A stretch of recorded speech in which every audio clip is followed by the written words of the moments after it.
हम देख रहे थे घटना चक्र सीरीज में इंडियन पॉलिटी एंड गवर्नेंस, उसका first chapter the constitutional development of India, उसका थ्योरी पार्ट देख चुके थे और अब हम एमसीक्यू पार्ट देखेंगे। तो स्टार्ट करते हैं। पहला क्वेश्चन है, which act of British parliament abolish the East India company monopoly over the trade in India.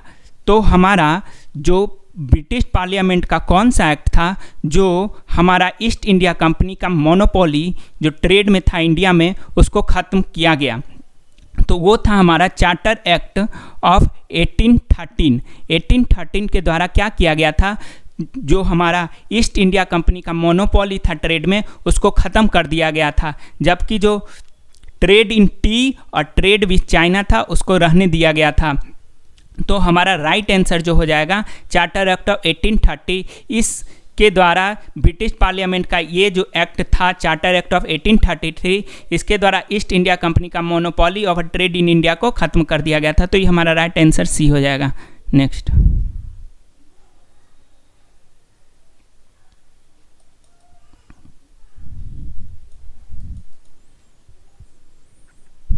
Bye which of the following act legislative council of India receive the power to discuss the budget. किस act के द्वारा legislative council of India को power दिया गया कि आप budget discuss कर सकते हैं? तो ये दिया गया था हमारा इंडियन काउंसिल एक्ट 1892 में। इसमें हमारा दिया गया था कि आप बजट को डिस्कस कर सकते हैं और जो एग्जीक्यूटिव है उनको अपना जो क्वेश्चन है उसको बता सकते हैं। तो ये जो हमारा किया गया था इंडियन काउंसिल एक्ट 1892 में हमारा बजट को डिस्कस करने का पावर दे दिया गया था इंडियन काउंसिल एक्ट 1892 में। तो राइट आंसर हमारा हो जाएगा बी। नेक्स्ट,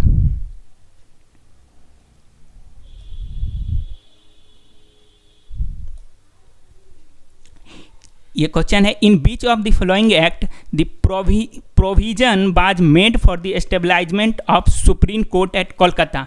तो जो कोलकाता में जो सुप्रीम कोर्ट बनाया गया था, सुप्रीम कोर्ट हमारा जो कोलकाता में बनाया गया था, ये किस एक्ट में प्रोविज़न दिया गया था? तो ये हमारा दिया गया था रेगुलेटिंग एक्ट 1773 में हमारा कोलकाता में एक सुप्रीम कोर्ट बनाया जाएगा। ये हमारा रेगुलेटिंग एक्ट 1773 में किया गया था, जिसमें जो हमारे चीफ जस्टिस थे वो एलिजा इम्फे थे और 3 जजेज और थे।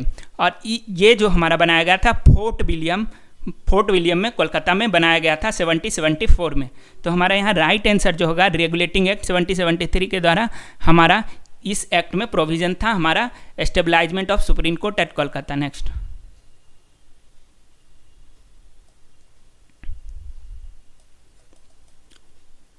इसमें क्वेश्चन है, with reference to establishment of supreme court which statement is correct. इसमें रिफरेंस दिया हुआ है किसके रिस्पेक्ट में? सुप्रीम कोर्ट के रिस्पेक्ट में। तो देखते हैं, पहला स्टेटमेंट जो दिया गया है, supreme court at Kolkata was established by the regulating act of 1773। जो सुप्रीम कोर्ट बनाया गया था कोलकाता में वो रेगुलेटिंग एक्ट 1773 के द्वारा बनाया गया था। तो हाँ, ये सही है, क्योंकि हमारा जो रेगुलेटिंग एक्ट आया था 1773 का, इसी में हमारा प्रोविज़न था कि हमारा कोलकाता में एक सुप्रीम कोर्ट बनाया जाएगा। तो ये स्टेटमेंट हमारा राइट है। फिर दिया हुआ है, लेमाइजर was the first chief justice of the court, chief justice of this court. ये जो सुप्रीम कोर्ट थे उसके फर्स्ट चीफ जस्टिस लेमाइजर थे। नहीं, लेमाइजर नहीं थे, ये हमारे एलिजा इम्फे थे। तो ये वाला स्टेटमेंट हमारा रॉन्ग हो जाएगा, यानी एलिजा इम्फे हमारे फर्स्ट चीफ जस्टिस थे। तो हमारा जो राइट आंसर हो जाएगा यहाँ से ओनली वन सही है, तो वन ओनली। और हम फिर नेक्स्ट देखते हैं,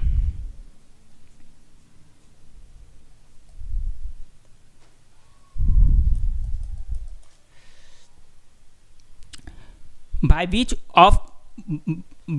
one of the following act was the federal court in India created। किस एक्ट के द्वारा फेडरल कोर्ट इन इंडिया बनाया गया था? फेडरल कोर्ट बनाया गया था, सुप्रीम कोर्ट नहीं, फेडरल कोर्ट। जो हमारा फेडरल कोर्ट बनाया गया था वो हमारा गवर्नमेंट ऑफ इंडिया एक्ट 1935 के द्वारा बनाया गया था। गवर्नमेंट ऑफ इंडिया एक्ट 1935 के द्वारा 1937 में बनाया गया था। तो हमारा जो इसमें राइट आंसर हो जाएगा पहला दिया हुआ इंडियन काउंसिल एक्ट 1861, तो नहीं ये नहीं होगा। गवर्नमेंट ऑफ इंडिया एक्ट 1909, नहीं ये नहीं होगा। गवर्नमेंट ऑफ इंडिया एक्ट 1990, नहीं ये नहीं होगा। नन ऑफ दी एवज, तो नन ऑफ दी एवज होगा, क्योंकि गवर्नमेंट ऑफ इंडिया एक्ट 1995 के द्वारा जो एक्ट हुआ था उसके अनुसार हमारा प्रोविज़न था उसमें कि फेडरल कोर्ट बनाया जाएगा। इसके अनुसार हमारा 1937 में हमारा फेडरल कोर्ट बनाया गया था। Next,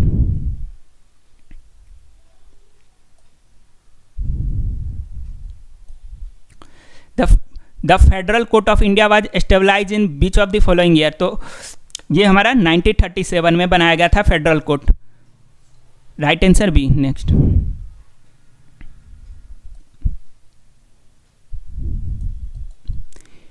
in the context of Indian history the principal of diarchy refer to, जो डायरकी का जो प्रिंसिपल है वो रिफर किया गया था। तो ये डायरकी का प्रिंसिपल है क्या, ये इसमें क्या था ना, लेजिस्लेटिव जो लेजिस्लेशन सब्जेक्ट था, लेजिस्लेशन का जो सब्जेक्ट था, इसको पहले तो सेंटर और प्रोविंस के कैटेगरी में डिवाइड किया गया था। लेजिस्लेशन का जो सब्जेक्ट था उसको सेंटर और प्रोविंस में डिवाइड किया गया। उसके बाद जो प्रोविंस में भी क्या किया गया, तो इसका जो लेजिस्लेशन का सब्जेक्ट है इसको फर्दर डिवाइड किया गया, ट्रांसफ़र और रिजर्व सब्जेक्ट में डिवाइड किया गया। और ट्रांसफ़र में ऐसे सब्जेक्ट को रखा गया जो मेजर सब्जेक्ट थे, जैसे कि हमारा जेल, जस्टिस, फाइनेंस, इरिगेशन, ये सारा चीज़ रखा गया हमारा रिजर्व सब्जेक्ट में। और ये जो पावर दिया गया कि गवर्नर के हाथ में इसको पावर दिया गया, और एग्जीक्यूटिव काउंसिल और गवर्नर के हाथ में दिया गया। और जो रिजर्व हमारा सब्जेक्ट था इसमें एजुकेशन था, हमारा एग्रीकल्चर था और लोकल गवर्नमेंट था। इसका जो पावर था ये दिया गया था। तो ये तो गवर्नर ही करते, लेकिन ये जो aid and advice of the minister जो रिस्पॉन्सिबल थे किसके, लेजिस्लेटिव काउंसिल के प्रति रिस्पॉन्सिबल जो मिनिस्टर थे उनके एड ऑफ एडवाइस पर ही गवर्नर इस पर फैसला लेते, जो हमारा ट्रांसफर सब्जेक्ट था।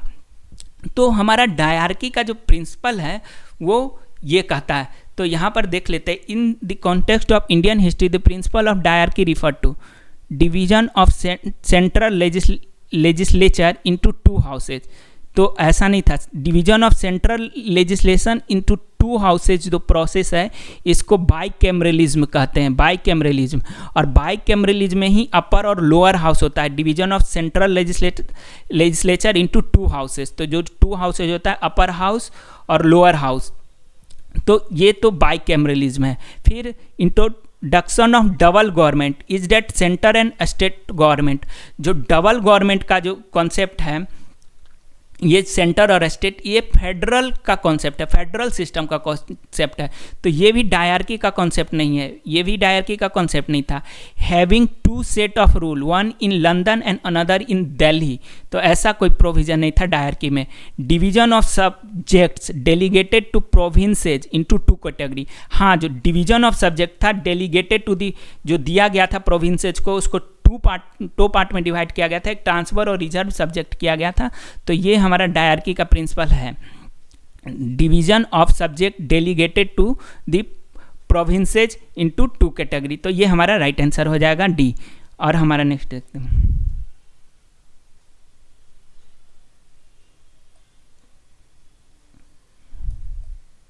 ये सेम क्वेश्चन है। Under beach of the flowing act dyarchy was introduce eight the centre. तो सेंटर में जो डायरकी इंट्रोड्यूस किया गया था ये गवर्नमेंट ऑफ इंडिया एक्ट 1935 में किया गया था। शुरू में जो हमारा डायरकी था वो इंट्रोड्यूस किया गया था प्रोविंसेज में, गवर्नमेंट ऑफ इंडिया एक्ट 1919 के द्वारा हमारा प्रोविंसेज में था। और उसके बाद गवर्नमेंट ऑफ इंडिया एक्ट 1995 में प्रोविंसेज में डायरकी को डाइल्यूट कर दिया गया और उसको इंट्रोड्यूस कर दिया गया सेंटर में। तो ये जो हमारा सेंटर में डायरकी इंट्रोड्यूस किया गया था वो गवर्नमेंट ऑफ इंडिया एक्ट 1935 में किया गया था। तो राइट आंसर हमारा सी हो जाएगा। Next,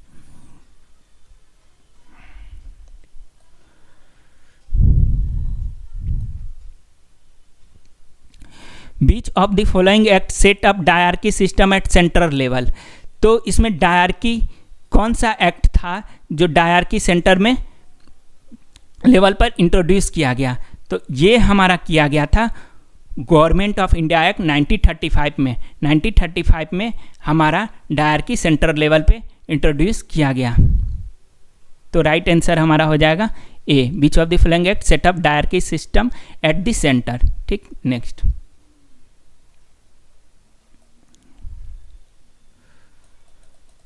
the act of 1909 was associated with, जो हमारा एक्ट 1909 किससे एसोसिएटेड है? तो introduction of separate electorate, decentralisation, diarchy, legislative council.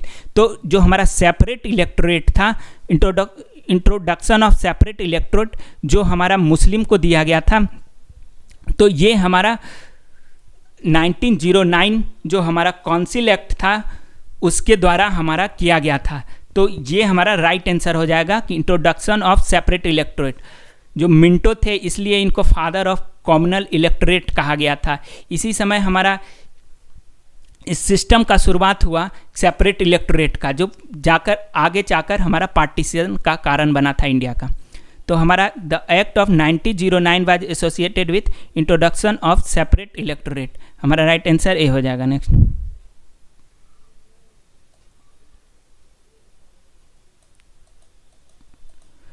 Which of the following is are the principal feature of government of India act 1919? कौन सा है जो हमारा गवर्नमेंट ऑफ इंडिया एक्ट 1919 का फीचर है? पहला जो हमारा है the introduction of dyarchy in the executive government of provinces.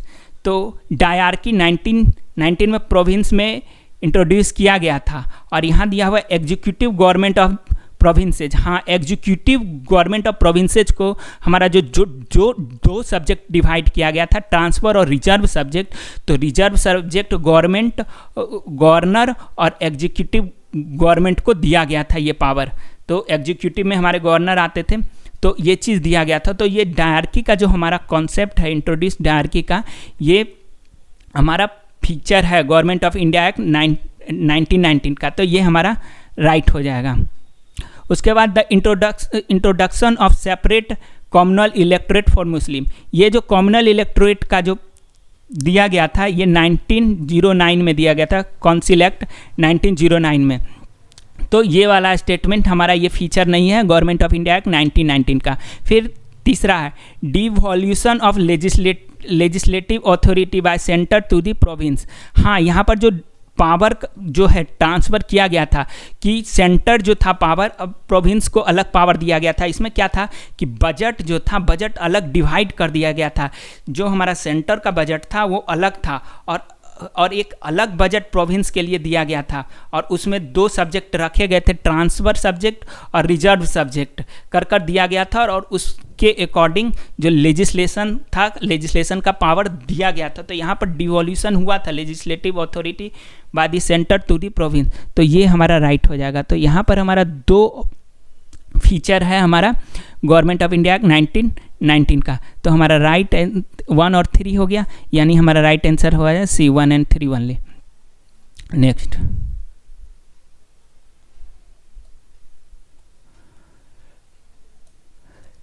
Which of the following act introduce the principle of constitutional autocracy?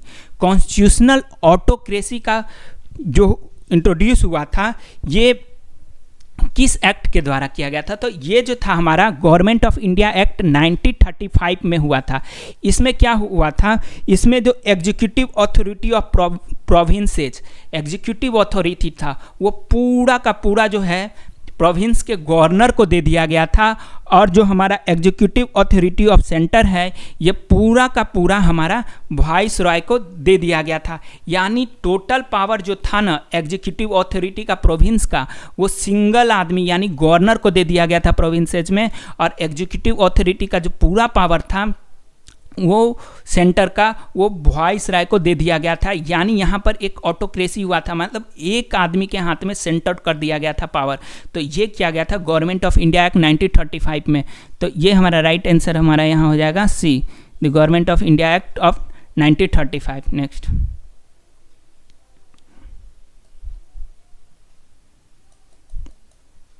The Indian legislature was made bicameral for the first time by. तो India का जो legislature था वो by cameral कब हुआ था? जो bicameral जो था अपर हाउस और लोअर हाउस का जो सिस्टम है वो जो हमारा सबसे पहले आया था गवर्नमेंट ऑफ इंडिया एक्ट 1990 में, ये हमारा किया गया था। बाइकैमरल का कॉन्सेप्ट जो हमारा इंट्रोड्यूस हुआ था, अपर हाउस और लोअर हाउस का कॉन्सेप्ट आया था। तो ये हमारा the government of India act 1919 का प्रोविजन था। The Indian legislature was made bicameral. Next,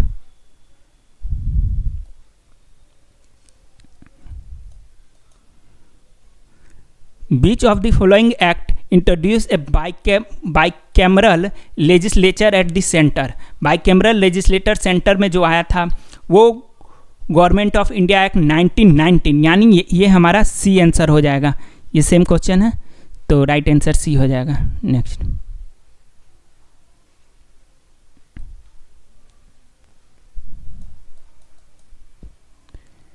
the power of the president to issue ordinance is a relic of. जो प्रेसिडेंस का ऑर्डिनेंस पावर, ऑर्डिनेंस पास करने का जो पावर है वो कहाँ से, ये मेन सोर्स क्या है, बेसिक सोर्स क्या है, कॉन्सेप्ट कहाँ का है? तो जो हमारा गवर्नमेंट ऑफ इंडिया एक्ट है ये 1935 में यहाँ से हमारा लिया गया है ये प्रिंसिपल को। जो हमारा जो ऑर्डिनेंस का पावर है, जो आर्टिकल 123 में प्रेसिडेंट्स ऑर्डिनेंस पास कर सकते हैं, ये जो पावर है ये जो है हमारा ये बेसिक सोर्स हम गवर्नमेंट ऑफ इंडिया एक्ट 1935 में। और गवर्नर जो हमारे जो वॉइस राय को जो ऑर्डिनेंस पास करने का जो पावर दिया गया था काउंसिल एक्ट ऑफ 1861 में दिया गया था उनको ऑर्डिनेंस पास करने का पावर, जिसका वैलिडिटी 6 मंथ का रहता, वो वॉइस राय को मिला था। जबकि जो प्रेसिडेंट का जो ये लिया गया था सोर्स हमारा ऑर्डिनेंस पास करने का, वो गवर्नमेंट ऑफ इंडिया एक्ट 1935 से ये 22 है। तो राइट आंसर हो जाएगा B. Next,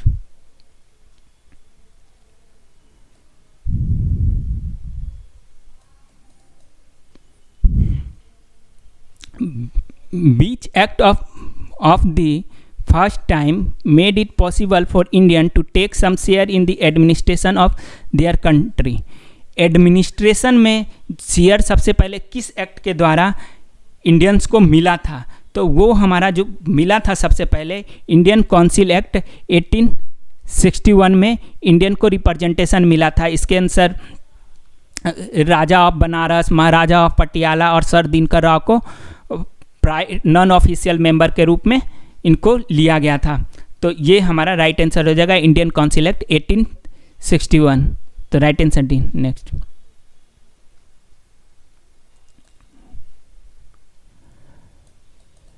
the distribution of power between center and state as in the constitution of India is based on which of the following plan? जो हमारा अभी का जो कॉन्स्टिट्यूशन है इंडिया का, उसमें जो डिस्ट्रीब्यूशन ऑफ पावर जो किया गया है सेंटर और स्टेट के बीच में, यानी जो फेडरल कॉन्सेप्ट जो लिया गया है, फेडरल कॉन्सेप्ट जो लिया गया है ये कहाँ से 22 है? तो ये हमारा गवर्नमेंट ऑफ इंडिया एक्ट 1935 से लिया गया है इस कॉन्सेप्ट को। इस समय क्या किया गया था? गवर्नमेंट ऑफ इंडिया एक्ट 1935 में ये 3 लिस्ट कर जो हमारा सब्जेक्ट था, सेंटर के सब्जेक्ट लेजिस्लेशन का और जो स्टेट के प्रोविंस के लेजिस्लेशन का जो सब्जेक्ट था उसको 3 कैटेगरी में डिवाइड किया गया था। एक फेडरल सब्जेक्ट बनाया गया था, दूसरा हमारा प्रोविंशियल सब्जेक्ट बनाया गया था, तीसरा हमारा कंकरेंट सब्जेक्ट बनाया गया था। और इस तरह से पावर को डिस्ट्रीब्यूट किया गया था हमारा सेंटर और स्टेट के बीच में, सेंटर और प्रोविंस के बीच में।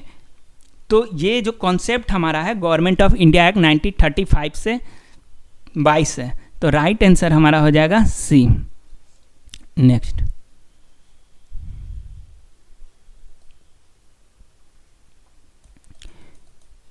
The federal system and diarchy at the centre was introduce India. Diarchy तो हम देखें कि सेंटर में इंट्रोड्यूस हुआ था, द एक्ट ऑफ 1935 के द्वारा किया गया था डायरकी को सेंटर में, और जो हमारा प्रोविंसेस में था 1919 में किया गया था। और 1990 में के बाद जो 1935 में था वो प्रोविंसेस से डायरकी को हटा दिया गया था और सेंटर में डायरकी को लाया गया था गवर्नमेंट ऑफ इंडिया एक्ट 1935 के द्वारा। तो डायरकी तो हमको पता है, द एक्ट ऑफ 1935, वहाँ से भी आंसर कर सकते हैं। दूसरा है फेडरल सिस्टम, तो फेडरल सिस्टम अभी बताया कि फेडरल सिस्टम जो प्रोविंस और जो हमारा सेंटर है उनके बीच पावर का डिस्ट्रीब्यूशन किया गया था 3 सब्जेक्ट बनाकर, एक फेडरल सब्जेक्ट, दूसरा प्रोविंशियल सब्जेक्ट और तीसरा कंकरेंट सब्जेक्ट बनाकर हमारा इस चीज़ को पावर का सेपरेशन किया गया था। तो हमारा जो ये भी है, ये गवर्नमेंट ऑफ इंडिया 1935 का प्रोविज़न है। तो यहाँ से हम राइट आंसर हमारा हो जाएगा C, the act of 1935। Next,